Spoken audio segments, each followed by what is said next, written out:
Boa noite, pessoal. Vamos lá, mais uma aula de história. Vamos falar sobre África. Sim, o berço da humanidade. Vamos falar sobre pré-história mais um pouco, chamada pré-história, ressaltando aí o berço da civilização sendo o continente africano. De fato, algumas civilizações mais desenvolvidas no sentido agrícola e pelo porte de suas cidades estariam mais concentradas na Ásia, que é outro continente. Muito embora a relação que tenha se estabelecido com o continente asiático tenha sido, vamos usar uma analogia, de um cordão umbilical com a África.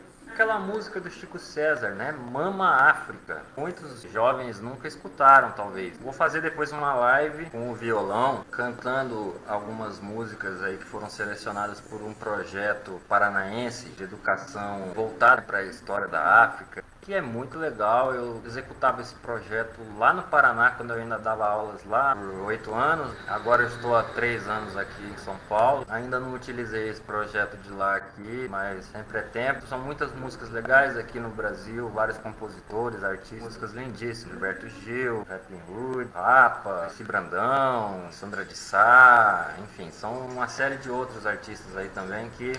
o Mano Brown, um monte de artistas aí que tem músicas muito legais pra gente tratar da questão aí. Mas então, pensando a África como a mãe, ou o berço, né? Também em relação aí então com o continente asiático pelo Egito, né? E muitas vezes o tradicional da história pensa que a África é só o Egito, mas não é. Um continente enorme, que é o africano. Bom, vamos iniciar o bate-papo aqui de hoje sobre a África, fazendo uma primeira pergunta. Quais são os primeiros grupos nômades que habitam esse continente? Já falamos aqui sobre o nomadismo, característica do período paleolítico, e esses grupos teriam vivido aí desde 7 milhões ou 5, 6 atrás. É muito tempo, né? Bastante tempo e muito desenvolvimento ocorrendo neste continente. E algumas das nossas maiores conquistas humanas ocorreram na África. Vamos analisar ponto a ponto quais seriam esses desenvolvimentos?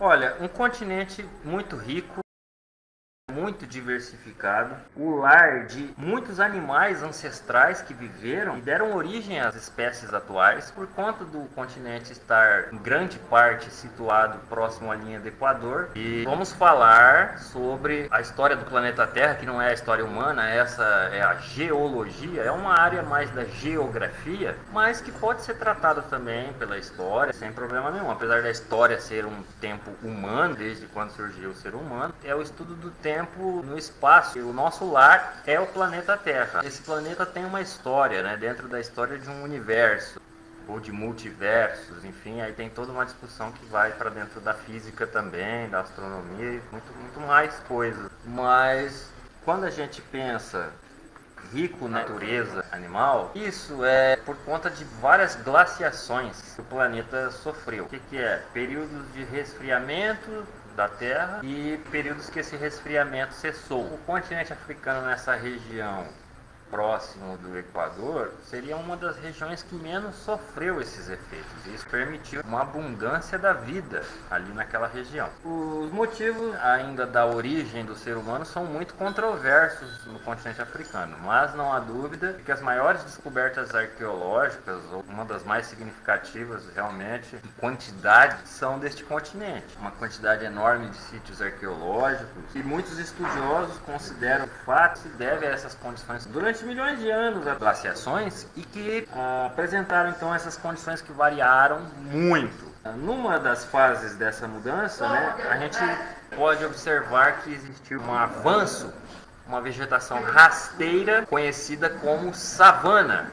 Onde ouviu falar na savana africana. A transformação dessa vegetação arbustiva, arbustos, moitas, enfim, rasteira, foi que propiciou o desenvolvimento humano bípede. Uma vez hominídeos, nós já vimos aqui várias espécies parentes, tinha aquela discussão se iam evoluído do macaco. Hoje uma teoria bem criticada também, né, mas não refutada. Ainda é um tema polêmico.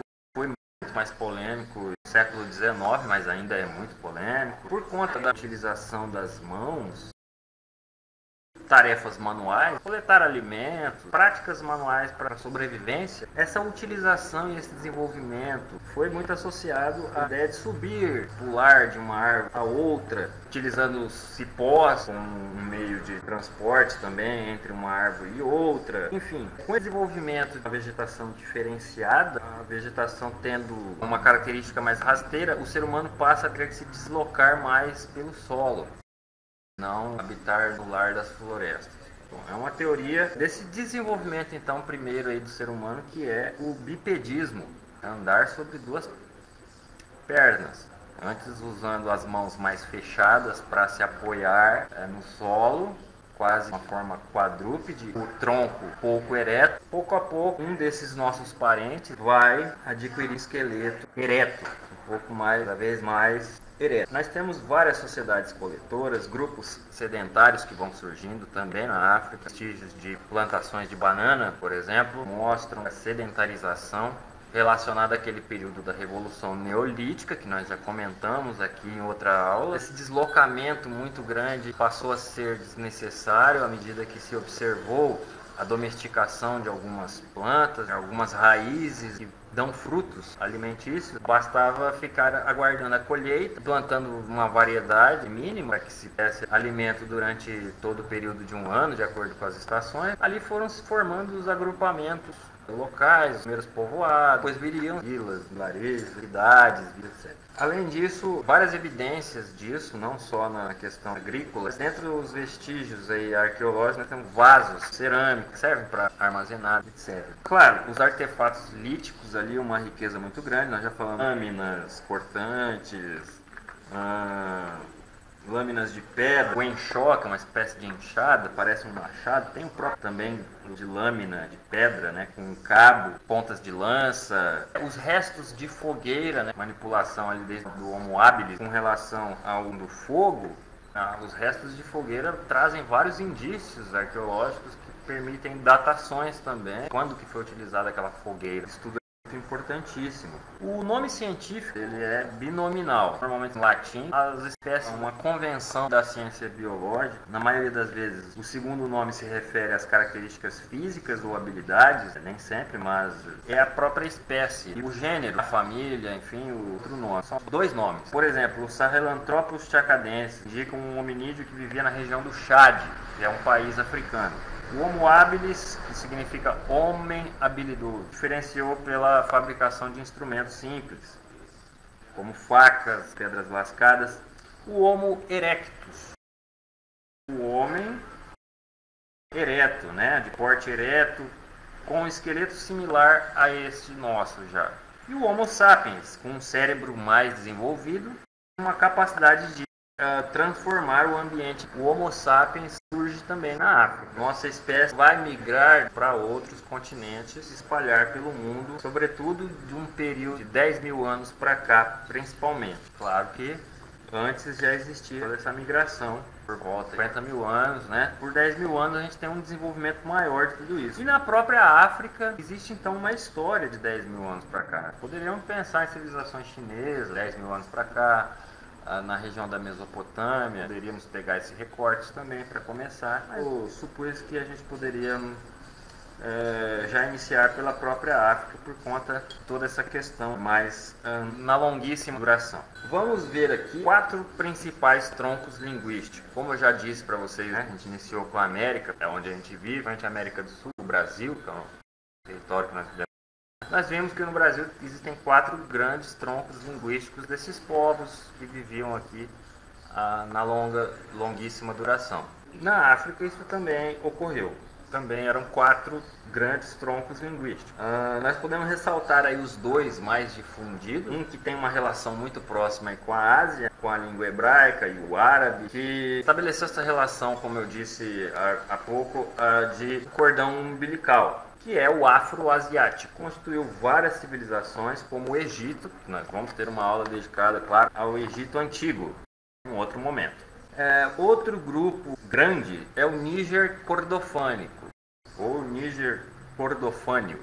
Esse grupo ele é muito importante para nós aqui, porque naquela escravidão que ocorreu durante o século XVI até o século XIX, aqui no Brasil, nós tivemos a procedência de vários grupos deste tronco Níger cordofânico, que abrange ali basicamente desde a Nigéria, Congo, Angola e Moçambique e a área sul, né, o Congo, Angola e Moçambique, principalmente tem também o Bantu, que é uma língua, por sua vez, que constitui então o ramo sul desse grupo Níger cordofânico. E também tivemos, é claro, procedência aí de grupos que vieram da região da Nigéria, região nigeriana, uma região que abrange não só a Nigéria. Claro que nós tivemos influência de outros grupos também, mas essa é uma influência muito maior e por isso muito importante. Nós temos aí outros dois grupos. Esse grupo afroasiático que eu disse há pouco ocupou uma parte banhada pelo Oceano Índico, também pelo Mar Mediterrâneo, então ele tem uma relação com o continente asiático, o continente europeu. Ali se constituíram cidades importantes como Cairo, Alexandria, Cartago, que estabeleceram um grande comércio, continentes, aquele continente Eurásia, um continente só, até porque é uma massa de terra única. E aí você tem os grupos então menores, né, o Nilo saariano, um pouco mais restrito, também ao norte, né, mas não a nordeste como o afroasiático, ele é mais a noroeste, e o Khoisan a sudeste, grupo dos famosos aí bosquímanos. Dessas civilizações africanas, com imensa variedade, nós vamos aqui destacar não só a civilização egípcia, com relação à sua espiritualidade, mas nesse aspecto outras culturas africanas também atestam essa preocupação. Nós podemos elencar aqui em primeiro lugar a valorização da fertilidade humana, tanto feminina quanto masculina. Um outro aspecto trata da continuidade de gerações, e não menos relevante, a magia e os espíritos que fazem o bem e o mal. Conhecemos também outras culturas, essa relação de dualidade, e nós vamos tratar de cada uma delas a seu momento. Os últimos 2000 anos da África também, como já disse, foi uma civilização muito comercial, uma série de vestígios arqueológicos importantes para pensarmos a pré-história africana, através de seus artefatos, cerâmicos, agricultura, uma série de outras. E já vamos então aproveitar que estamos aqui falando da pré-história para já tratar da Idade Antiga, período da África Antiga. Vamos falar da escrita. Existe uma forma de escrita muito famosa no continente africano, que é a escrita egípcia. Nós vamos tratar com mais detalhes ainda. Vamos tratar de uma forma geral também o que é a escrita e o surgimento dela. Então nós vamos falar desses hieroglifos. Fiquem tranquilos que é um tema muito interessante. Mas vamos pensar. Vou pegar um mapa aqui e vou mostrar para vocês o continente africano. Você tem um mapa político. Tá? Vocês estão vendo várias cores aí diferentes que representam os países aí delimitados por suas fronteiras. E aqui a gente tem um destaque, né, numa região aí chamada costa, né, ocidental, tá certo? Então a primeira pergunta que eu faço: será que o continente africano sempre foi dividido dessa maneira? Lá, né, no tempo antigo, a maioria de vocês deve estar imaginando que não, né? Então, vamos pensar como que isso ocorreu. Bom, vamos falar primeiro da África subsaariana. Sabemos que existe o maior deserto do mundo na região africana. Encontra aqui um mapa físico. É o deserto do Saara. Tem, né? Esse grande deserto aqui. Vários desertos, né, vão também influenciar na exposição regional aí dos vários grupos, né? Então a África subsaariana, ela compreende todos os países africanos, todos os países é embaixo, né? Então abaixo do deserto do Saara, nós estamos pensando aí a região centro-sul da África e uma parte ali da costa ocidental, né, em que nós temos, com a exceção do norte, então, que é a região saariana, né, basicamente, a Mauritânia, o Marrocos, o Saara Ocidental, a Argélia, a Tunísia, a Líbia e o Egito. Então, esses países que não fazem parte da chamada África subsaariana. Quais seriam os outros países que nós temos hoje, né? Então, da África subsaariana? São muitos. Nós temos a África do Sul, Angola, Benin, Botsuana, Burkina Faso, Burundi, Cabo Verde, Camarões, Chad, Congo, Costa do Marfim, Djibouti, Eritreia, Etiópia, Gabão, Gâmbia, Gana, Guiné, Guiné-Bissau, Guiné Equatorial, Ilhas Comores, Lesoto, Libéria, Madagascar, Malawi, Mali, Ilhas Maurício, Moçambique, Namíbia, Níger, Nigéria, Quênia, República Centro-Africana, República Democrática do Congo, Ruanda, São Tomé e Príncipe, Senegal, Serra Leoa, Seychelles, Somália, Suazilândia, Sudão, Sudão do Sul, Tanzânia, Togo, Uganda, Zâmbia, Zimbábue. Então perceba que é uma quantidade grande de países, para deixar bem claro que o continente africano não é um país, é um continente que possui muitos países. Será que o continente africano foi dividido da maneira que conhecemos hoje? Sempre? Se não, por quê? E como teria sido essa divisão anteriormente? Essa divisão variou muito ao longo do tempo, viu, pessoal? Cada tempo nós vamos ter um momento adequado para falar sobre isso. Nós vamos aí para o pessoal do segundo ano, sétimo e oitavo, nós vamos ter um momento mais específico para tratar da questão toda que envolveu a chegada dos portugueses, principalmente ali no continente. No terceiro ano, trabalhando no terceiro ano e o nono ano, a relação do colonialismo do século XIX também. Então nós vamos por partes. Vamos, por enquanto, tratar mais do aspecto antigo, mais voltado aí para o sexto e primeiro ano, ok? Vamos seguindo então o nosso roteiro, né? Tratando aí da África antes do século XV, né? Ou até o século XV. E como nós vimos, é um período bastante longo. Tudo bem? Eu vou ler alguns trechos aqui para vocês, tá? Da Mari Del Priore e o Renato Pinto Venâncio, do livro Ancestrais, uma introdução da história da África Atlântica, publicado pela Elsevier em 2004 no Rio de Janeiro. Está lá na página 2 e 3, esse trechinho aqui, apresentado pela página da Cultura. Nesse trecho, pessoal, tá, vocês podem, se quiser, anotar os temas que vocês acharem mais interessantes e criar títulos, né, subtítulos para cada parágrafo. É uma forma de exercitar também a compreensão. Vamos lá então. A história dessa região, que vai do Senegal a Angola, revela a presença de povos, desde há muito, conhecedores da agricultura e do ferro, pertencentes aos milenares troncos linguísticos nígero-congolês ou bantu. Sua organização social ficou marcada por uma luta feroz contra a natureza hostil. Continua.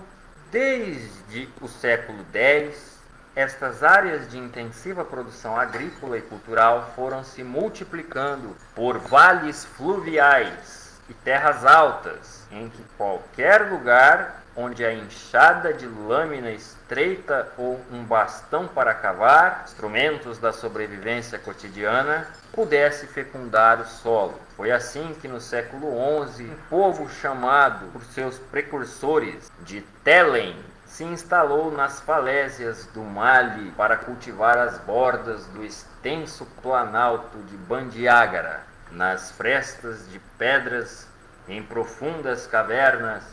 Esses agricultores estocavam grãos, enterravam seus mortos e erguiam oferendas a seus deuses. A partir do século XV, tal gente vai lentamente sendo absorvida por um povo de diversa origem, os Dogons, criativos a ponto de aproveitar a menor gota d'água que encontrassem. Eles cultivavam o milhete e o painço. Além disso, no curso interior do rio Níger, aproveitavam áreas favoráveis para plantar arroz de sequeiro. Bom, esse material vai ser editado para o canal Novíssimo Social e um esquema vai ajudar a compreensão dos fatos que estão sendo aqui narrados.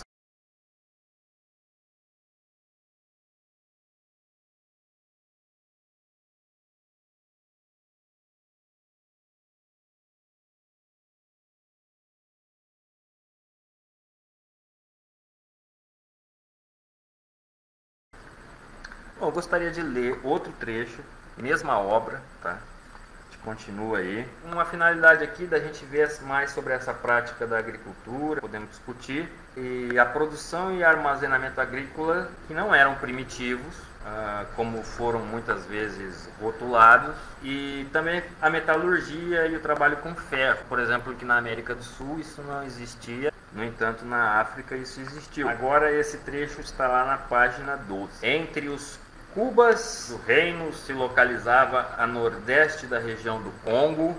Aldeias possuíam quarteirões de celibatários agrupados na chamada Rua das Crianças Pequenas. A situação era mais severa ainda para as mulheres. Um dos primeiros viajantes estrangeiros a chegar ao Benin anotou: a mulher fértil é muito considerada, a estéril desprezada. Ter filhos era fundamental para o status social dos pais. Filhos garantiam seu bem-estar na velhice, asseguravam sua sobrevivência como ancestrais, determinavam a existência de grupos familiares em sociedades por vezes violentas. O risco que se corria entre os sem descendência era o de serem absorvidos por grupos cujas parentelas fossem mais amplas e mais fortes. Eis porque a captura de prisioneiros, quer adultos ou recém-nascidos, era um dos principais objetivos da guerra. A proteção de futuras mães e filhos era uma das preocupações fundamentais na medicina e dos rituais de feitiçaria. A fecundidade das mulheres também era um dos temas recorrentes na arte. Na região de Solongo, no Reino do Congo, por exemplo, esculturas em madeira lembram o lugar fundamental das mães de soberanos no terreno da política familiar e local. Estas estatuetas se caracterizavam pelo porte de boné real, insígnia de poder, colares de dentes de leopardos e braceletes. O número de braceletes indicando o nível social da pessoa. Os ombros cobertos de escarificações com variados motivos representam os nós da eternidade, símbolos, portanto, ligados aos temas da vida, da morte e da renovação. Uma outra coisa que vocês podem fazer é anotar as palavras que vocês não conhecem, tá? E se tiverem dúvidas, podem fazer pergunta, tá? Bom, o que mostra aqui sobre a vida familiar dos grupos de alguns povos aí da região do Congo?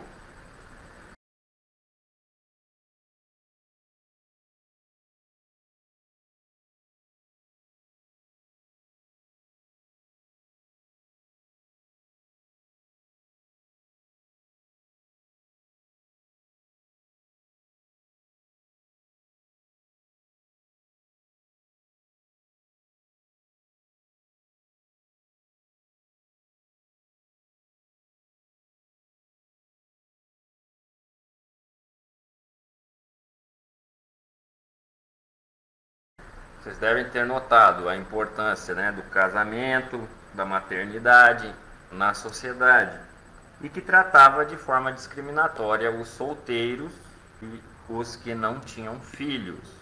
E o modo como isso era pior para a mulher, evidenciando a diferenciação com relação ao gênero. Tá? Outro ponto fundamental, gente, a importância dos filhos. Além de cuidar dos pais na velhice, garantiu a coesão do grupo num momento de instabilidade, como nós vimos aí a questão de guerra, né? E aí, inclusive, a questão da captura até de bebês. E a figura feminina com seu significado simbólico expresso também na arte. Muito bem, gente. Eu tenho aqui uma relação de várias obras de arte ou estatuetas, enfim, nem todas consideradas arte nas suas culturas, tá? É bom ressaltar. O conceito de arte é severamente ocidental, né? E muitas vezes essas estatuetas nós podemos apreciar como a beleza, né, da sua produção, às vezes tem uma finalidade religiosa e que, como eu falei já na aula passada sobre a questão das pinturas rupestres também, né, no mundo. Vamos ao terceiro trecho deste mesmo documento, na página 16 e 17. As tarefas de sobrevivência eram em geral semelhantes, mas o trabalho feminino na terra, por exemplo, variava de cultura para cultura. Podia ser preponderante, como os angicos do lago Malebo, no atual Zaire, ou podia ser mínimo, como ocorria entre os iorubás. De maneira geral, o desmatamento ficava por conta dos homens, a plantação e a retirada das ervas daninhas com as mulheres. Todos participavam das colheitas. Os grupos familiares raramente possuíam bens comuns, mas em alguns grupos da floresta e da parte sul da savana, as mulheres dominavam o pequeno comércio, possuindo uma autonomia pouco vista em outras culturas. As atribuições e atividades femininas também não eram homogêneas, variando de acordo com as categorias. Em Borno, grande reino da savana sudanesa, por exemplo, a posição elevada das mulheres, dos monarcas, tomando parte nas decisões políticas e controlando vastos territórios, contrastava com a submissão de jovens lavradoras, bem mais moças do que seus maridos, para não mencionar as atividades pesadas desempenhadas pelas escravas. Então, nesse trecho, a gente tem uma discussão de várias coisas. Também vamos ter um esquema, tá, para cada trecho, sobre os papéis femininos e masculinos no mundo do trabalho, dentro do gênero, e a posição social diversa. Entre essas variações aí, podemos destacar a relação entre homem e mulher e a sua posição social e a submissão, em especial, das jovens esposas, mais jovens que seus maridos.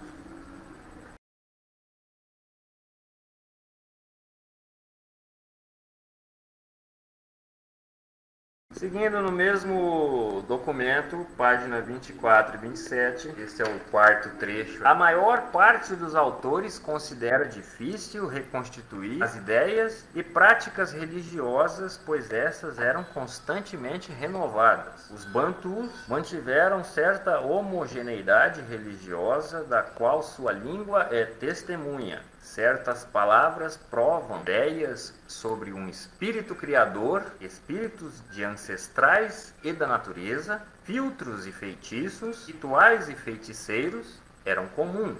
Cada grupo, contudo, chegava a ideias e práticas específicas. No século XV, por exemplo, o povo Congo parece ter partilhado a noção de que um espírito criador estava acima dos demais e que as forças da natureza e dos ancestrais eram muito ativas. Os iorubás e outros povos aparentados veneravam, por sua vez, várias divindades, os orixás, divindades da natureza, trovão, rios, arco-íris, etc., que depois de sua deificação foram assimilados a ancestrais fundadores das dinastias. Elas intercediam entre os homens e o Deus Criador, Olodum.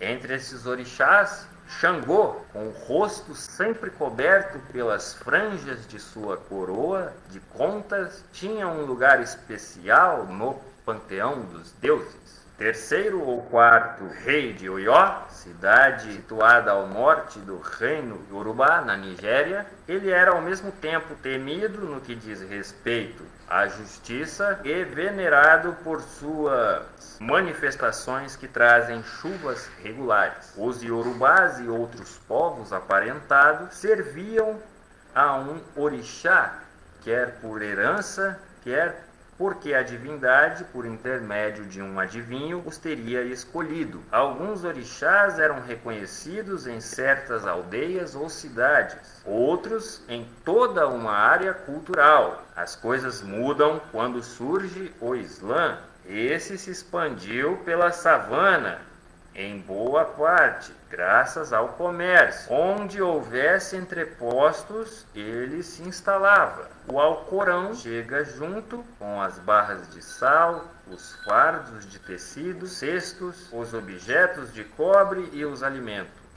Ia se insinuando, graças ao prestígio que gozavam estas comunidades de mercadores.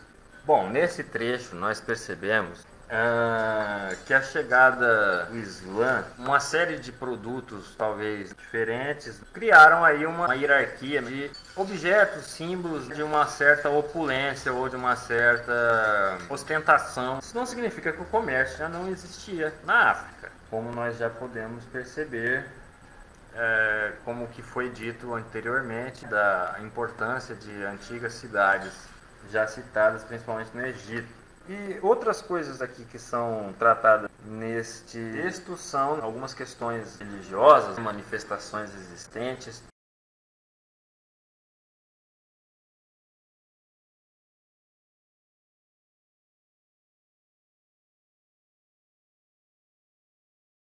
E aí nós voltamos àquela primeira questão. Será que a África sempre foi dividida dessa forma que conhecemos hoje?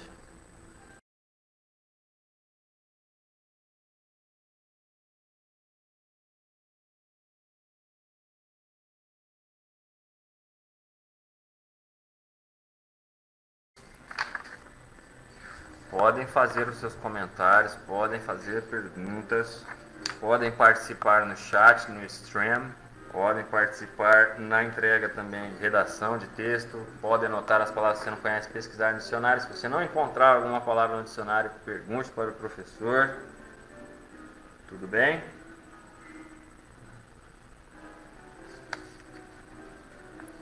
Muito bem. Todos os esquemas desses trechos para o canal, tá? Agora nós vamos passar para a última etapa, que já está acabando.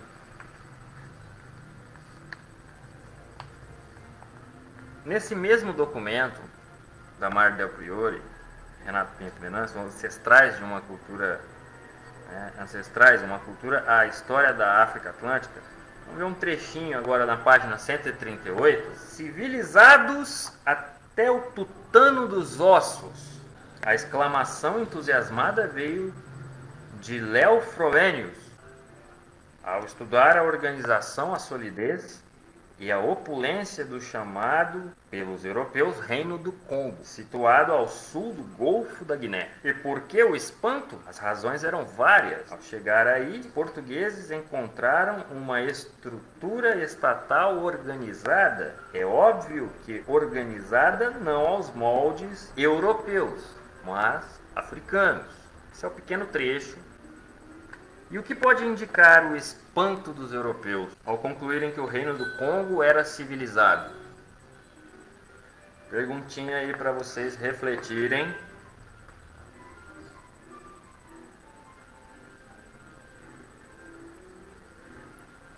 Na verdade, é uma questão muito fácil de compreender, né? O espanto é por conta de uma visão eurocêntrica que foi adquirida. O que é o eurocentrismo? Vai lá e pesquisa, se você não conhece ainda essa ideia. Procure no dicionário, se não encontrar no dicionário, procure na internet. Se você não encontrar em lugar nenhum, vem perguntar. Vamos pesquisar, gente. Então, sociedades africanas não eram desenvolvidas em relação às europeias. Entretanto, o texto que revela? Que o Reino do Congo apresentava uma estrutura estatal organizada, com alguma diferença, obviamente, né, do padrão europeu. E a necessidade de relativizar o conceito, então, de civilização. Bom, vamos ver mais um trecho. agora da página 54 e 56, mesmo documento. A África foi uma invenção europeia. No Velho Mundo, elaboraram-se lentamente visões sobre o continente africano. A cor negra associada à escuridão e ao mal remetia no inconsciente europeu ao inferno e às criaturas das sombras. Pequeno trecho, e eu vou pedir para vocês, tente explicar a África, essa frase, a África foi uma invenção europeia.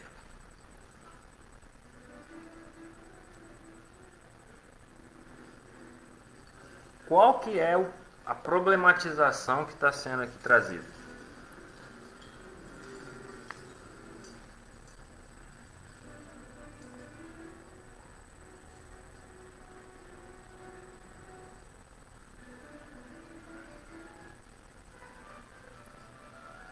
Bom, eu não sei se ficou claro para todos, né? Essa frase ela está problematizando, né, a visão preconceituosa criada pelos europeus sobre a África e os africanos,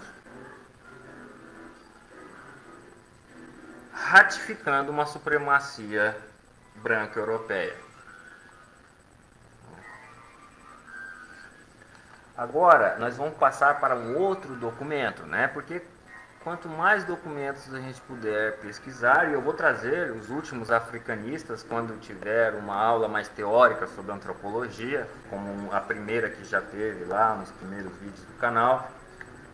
Vamos tratar dos vários africanistas, que é uma linha, né, que vem sendo seguida também por vários estudiosos aí. E aqui nós vamos com uma outra fonte aqui do Brasil, pela editora da Federal de Minas Gerais em 2002, a Marina de Mello e Souza, Reis Negros no Brasil Escravista, História da Festa de Coroação de Rei Congo. Está lá na página 45. Eu vou começar nesse trecho falando do Diogo Cão. Diogo Cão, ele vai voltar aqui, já falei para alguns alunos aí do segundo ano quem foi o Diogo Cão. O Diogo Cão bateu um recorde na época lá, nos navegadores portugueses que não chegou aqui a descobrir o Brasil e a América porque ele viu que existia ali a falta de recursos para a volta. Ele calculou quanto que foi possível ir e que não daria para seguir dali adiante, mas ele teria chegado até perto da América aqui, né, teria batido o recorde ali na navegação do Atlântico na época, né? E ele esteve várias vezes na África ali. Vamos ao trecho. Quando Diogo Cão chegou à foz do rio Zaire em 1483 e contatou pela primeira vez o Mani Soyo, chefe da localidade na qual aportara, entre as mais poderosas e com a mais sólida e respeitada linhagem de chefes, o Congo era um reino relativamente forte e estruturado, formado por grupos bantus, abrangia grande extensão da África centro-ocidental e compunha-se de diversas províncias. Algumas dessas províncias, como as de Soyo, Mbata, Gwandu e Nxu, eram administradas por membros de linhagens enraizadas na região que detinham os cargos de chefia há muitas gerações. Outras províncias eram administradas por chefes escolhidos pelo rei dentre a nobreza que o cercava na capital. Esses chefes permaneciam nas aldeias que governavam por um período geralmente de 3 anos, sendo depois substituídos por outros. Havia dessa forma 2 classes de chefes: uma mais influente e dependente do rei, enquanto as terras e as rendas auferidas dos cargos lhe eram atribuídos, enquanto a outra, com direito à terra e renda independentemente do rei, gozando de um direito herdado. Os chefes da primeira categoria eram descendentes de invasores que se estabeleceram na região, conquistando seu controle político. E os chefes da segunda categoria eram membros das linhagens locais dominantes, que tiveram seu poder reconhecido pelos grupos invasores, com os quais estabeleceram novas relações políticas. Em ambos os casos, os chefes locais eram encarregados de coletar os impostos devidos ao rei, além de recolherem para si parte do excedente da produção. Bom, nesse trecho, é um trecho bastante elucidativo, nós notamos um fenômeno que eu já tratei quando a gente falou da história da América do Sul, na relação aí entre grupos que já estavam estabelecidos em alguns locais, especialmente ali quando eu falei dos grupos G, tem aquela pseudolíngua imaginada pelos linguistas lá, o macro G, os mais antigos ainda, que já estavam estabelecidos, e quando ali vem o grupo Tupi, o grupo de língua pseudo também é macro Tupi, e os grupos Tupi. Nessa relação, aparentemente, então, ocorre, eu já comentei isso lá nas primeiras aulas, com o mapa, que ocorreu esse tipo de relação política entre esses grupos. Temos duas classes diferentes de chefes locais, né? Essa relação tributária dos excedentes, então existia uma abundância de recursos, esses recursos eram tão abundantes que poderia se estabelecer um imposto ali entre esses grupos chamados invasores, mas que reconhecem essa autonomia, a legitimidade do local que está sendo adentrado, pisado, e nessa relação que vai se desenvolver cada vez mais. É o que nós vamos ver aqui no próximo trecho, com a Marina de Mello e Souza novamente, na página 47. A divisão fundamental na sociedade congolesa era entre as cidades Mibanza e as aldeias Lubata. A tradição representava essa divisão como entre povos que vieram de fora e os nativos, submetidos àqueles. Os descendentes dos estrangeiros seriam os membros da elite que podiam postular o poder central, moravam na capital e governavam as províncias por indicação do Manicongo. A Lubata era dominada pela Mbanza, que podia requisitar parte do excedente das aldeias. Os chefes das aldeias, Nkuluntu, faziam a ligação entre os setores, recebendo o excedente agrícola e repassando parte deste para os representantes das cidades, reconhecidos como superiores políticos. Nas aldeias, a apropriação do excedente era justificada pelo poder de mediação do Kitome, chefe religioso ou sobrenatural, ou pelo privilégio de mais velho, o Nuntu. Como nelas a produção supria apenas o básico, não havia um acúmulo de bens que permitisse sinais exteriores de status para os chefes. Nkuluntu. Então você tem aí a mediação de dois chefes, um religioso e o outro que é o mais velho. Você tem aí toda a relação tributária, né, descrita. Você tem aí essa questão da ostentação de alguns símbolos, né, de poder, de político que aparentemente então não existia, segundo aqui o texto. E também nós podemos ver diferenças entre cidades e aldeias, e já estamos vendo nesses trechos que isso é uma coisa que já vinha acontecendo então já há muito tempo. Nós estamos falando de grupos que vão adquirir essa notoriedade nesse período tratado aqui já da modernidade praticamente, mas que desde o período chamado, que a gente chama medieval e antigo, né, foram esses formativos, grupos formativos aí desse contexto todo aí. Então fica bem tranquilo de entender a África antiga, já além aí desse período pré-histórico. Último trecho aí, agora lá na página 38, ainda com a Marina de Mello e Souza. No Congo, por meio de casamentos e alianças, os recém-chegados se se misturavam aos antigos moradores dessas áreas, mas guardavam para si as posições de maior autoridade e poder. Sob a liderança dos Muxicongos, como eram denominados os povos bantus vindo do noroeste do rio Congo, radicados na capital, Banza Congo, se formou uma federação de províncias às quais pertenciam conjuntos de aldeias. Nestas continuaram em vigor os poderes tradicionais da família, as Kandas, que as havia fundado. O Congo se formou a partir da mistura, por meio de casamentos, de uma elite tradicional com uma elite nova, descendente dos estrangeiros que vieram do outro lado do rio. Isso ocorreu no início do século XV, quando os portugueses a ele chegaram. O primeiro contato se deu em 1483.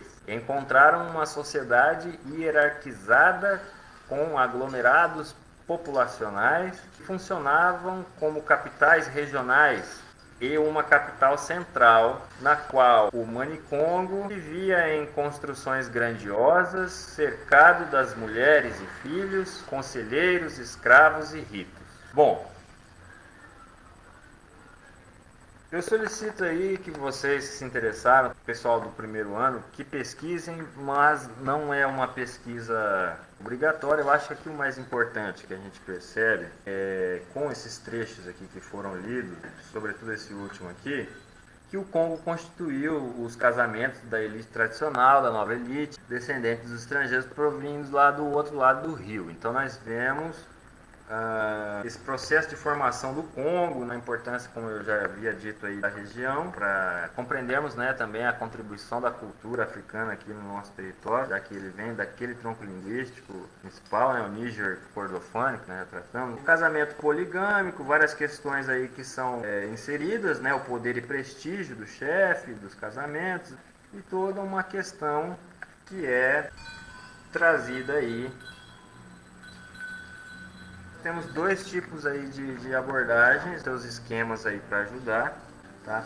É claro que se a gente for falar de África, essa aula já se estendeu mais até do que as outras, e se a gente for falar de África, os temas, né, são infinitamente enormes, né?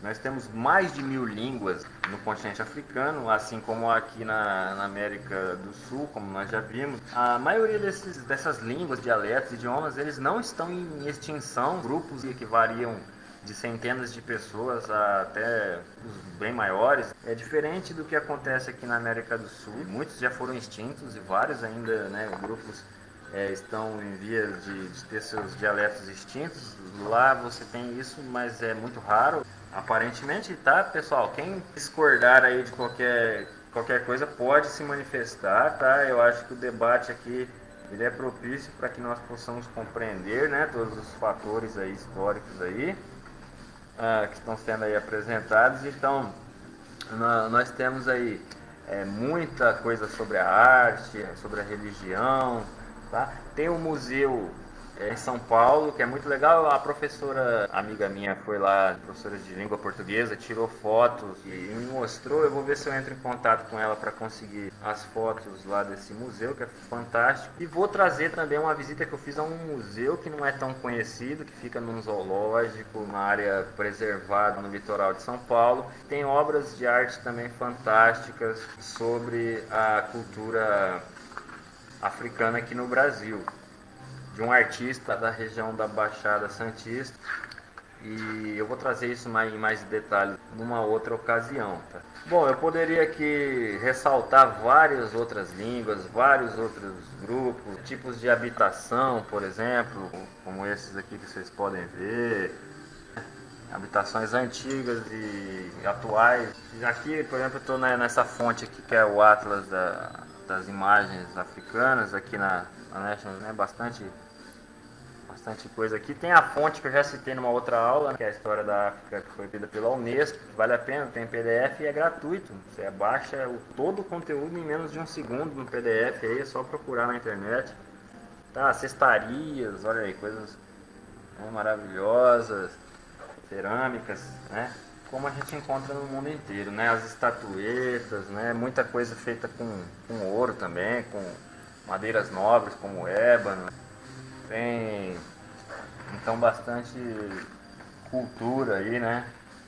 Que a gente pode estar destacando aí, né, de uma forma sumária aí, mas né, vocês podem também aprofundar aí. Tem a música, né? Tem olha lá, as flautas, né? Por aqui no foco aqui. As flautas culturais, as festas.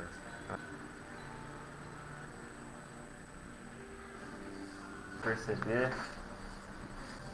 E aí os contextos, né, são super variados, acho que deu para ter uma ideia. Depois eu vou trazer também várias máscaras, tá? Eu tirei fotografia lá no Museu de Arte Sacra, máscaras que apareceram misteriosamente lá no museu. Ninguém sabe a procedência de onde veio aquelas máscaras. Muito interessante, tá? É isso. Na próxima a gente continua tratando de civilizações antigas. Vou pensar se a gente volta no Egito ou se a gente vai para a China. Também foi uma sociedade notória. Temos Índia, persas, hebreus, fenícios, bastante civilização antiga ainda para ver. E antes de entrar na antiguidade clássica. Até a próxima.